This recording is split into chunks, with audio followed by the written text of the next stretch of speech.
Vous êtes un chef d'entreprise, donc ce que je vais vous dire là, c'est sûr que ça vous est déjà arrivé. Par exemple, vous donnez une tâche à un de vos employés ou à un des membres de votre équipe, il l'a fait, ça vous revient, mais vous dites « mais qu'est-ce que c'est que cette merde ?» Vous dites vraiment ça, c'est pas gentil, mais c'est ce que vous pensez. Et là, vous dites « mais attendez, je vais le refaire moi-même, ou je vais l'appeler, je vais l'engueuler. » Et là, vous parlez avec lui ou vous l'engueulez. Et lorsqu'il vous explique, en fait, il avait raison de faire ce qu'il avait fait. Vous aurez peut-être fait la même chose. Donc là, c'est un manque de confiance. Ou alors, des fois, vous allez vous dire « mais je ne comprends pas, moi je me donne à fond, tous les jours je fais tout ce que je peux pour que cette entreprise reste en vie et continue à grandir pour leur donner des opportunités, mais eux ils s'en foutent, ils viennent à 9 h, ils partent à 5 h, des fois ils partent à 4 h 30, mais je ne comprends pas, ils sont pas engagés, ça m'énerve, etc. » Donc vous êtes frustré. Eh bien, normalement, je pense que ça vous est arrivé, ça m'arrive aussi, et donc j'ai lu un bouquin qui s'appelle « Les 5 dysfonctions d'une équipe » et il explique comment améliorer cet esprit d'équipe à travers ce livre. Donc voilà, je vous recommande de le prendre et je vais maintenant vous partager les 5 choses que j'ai apprises dans ce livre.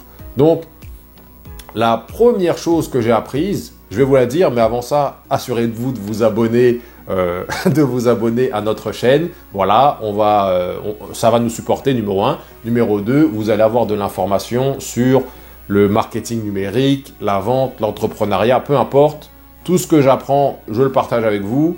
Et ce que vous apprenez, vous allez peut-être me l'échanger en forme de commentaires, etc.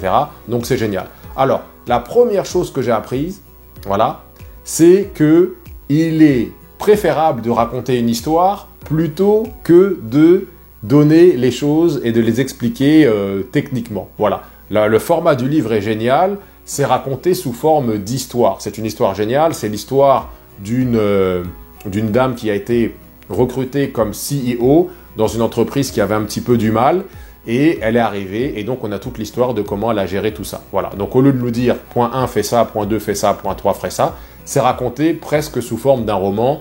Alors ça se lit génial, moi j'ai écouté ça, c'était génial. Alors, plus sérieusement maintenant, la première dysfonction d'une équipe, c'est le manque de confiance. Voilà, donc le manque de confiance, je vais donner un exemple, j'en ai donné un ou deux tout à l'heure, mais le manque de confiance, c'est en gros... ça peut être le boss qui ne fait pas confiance à son manager, voilà, il va peut-être faire des bêtises, il va essayer de prendre ma place, voilà, etc. Ça va être manque de confiance entre collègues du même niveau, oh là là, mais il veut prendre ma place celui-là, je vais essayer de le doubler, etc. Ça peut être un manque de confiance du bas vers le haut, oh là là, cet imbécile de boss, il veut juste faire de l'argent sur mon dos sans travailler, etc. Donc ça n'aide pas. Numéro 2, c'est la deuxième dysfonction, c'est la peur du conflit. Donc la peur du conflit, je vois ça partout et spécialement en Amérique du Nord. J'ai vécu aux États-Unis, j'ai vécu au Québec. Les gens ne veulent pas se dire la vérité parce qu'ils ont peur de la confrontation. Ils ont peur de dire quelque chose qui va faire du mal à l'ego du prochain.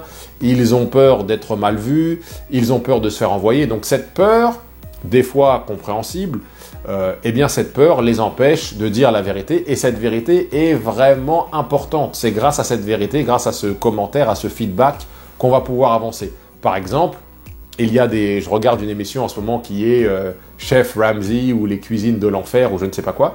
Et eh bien Chef Ramsay, à chaque fois qu'il essaye d'aider un restaurant, la première chose que les chefs du restaurant lui disent, c'est eh bien nous n'avons jamais de commentaires. Les clients disent qu'ils adorent notre nourriture. Or, en réalité, les clients détestent la nourriture, c'est pour ça qu'ils ne viennent pas. Eh bien, les clients ne disent pas pourquoi ils n'aiment pas la nourriture, parce que c'est beaucoup plus facile de s'en aller et de ne rien dire, plutôt que d'aller voir le chef et lui dire « tu sais quoi, tu auras mieux fait d'améliorer ci et ça ». Donc, c'est la même chose au niveau d'une équipe. Si on ne se dit pas la vérité entre collègues ou entre guillemets subordonnés, subalternes, supérieurs hiérarchiques, etc., eh bien, nous ne pourrons pas progresser. Et aussi, nous allons avoir de l'animosité qui va rester à l'intérieur de nous. Et donc, eh bien, nous n'allons pas collaborer tout simplement. Numéro 3, manque d'engagement. Alors, manque d'engagement, ça, c'est une des problématiques avec lesquelles j'ai le plus de difficultés dans notre équipe, puisque je suis le visionnaire, celui qui se donne à 200%, qui essaye d'aider les gens, qui leur recommande des livres à lire, qui les pousse à continuer à s'améliorer, etc., etc.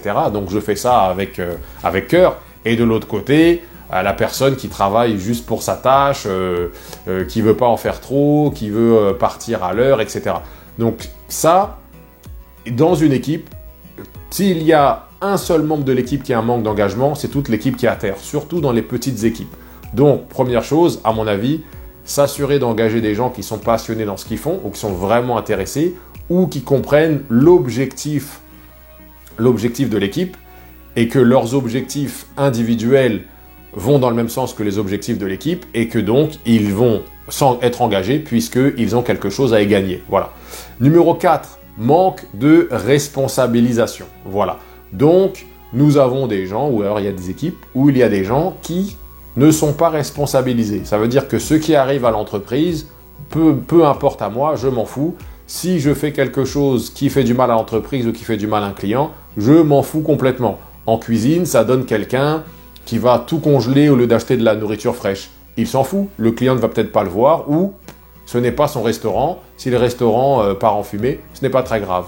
Dans le web, eh bien, ça va être un collaborateur qui tourne les coins ronds, qui ne va pas faire attention aux fautes d'orthographe, qui ne va pas faire de l'assurance qualité, etc., etc. Donc, c'est un manque de responsabilisation parce que le client, ou plutôt le membre de l'équipe qui travaille, ne voit peut-être pas le travail en fin de parcours et donc il n'a pas à subir les conséquences de ses mauvaises actions. Voilà.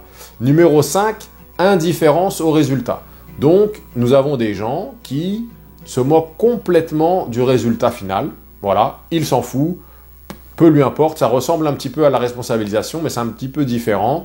Ça, c'est quelqu'un qui, peu importe que ce soit bien ce qu'on fait ou que ce soit pas bien, peu m'importe, ça ne change pas mon salaire à la fin de la journée. On en entend beaucoup des employés qui disent ça. Eh bien, sachez que pour chaque personne qui fait ça dans une équipe, il fait tomber toute l'équipe. Voilà. Donc voilà un petit peu les 5 dysfonctions telles que je les ai lues dans le livre. Si vous en connaissez d'autres, n'hésitez pas à commenter pour que, pareil, je puisse apprendre grâce à vous. Merci beaucoup et à bientôt.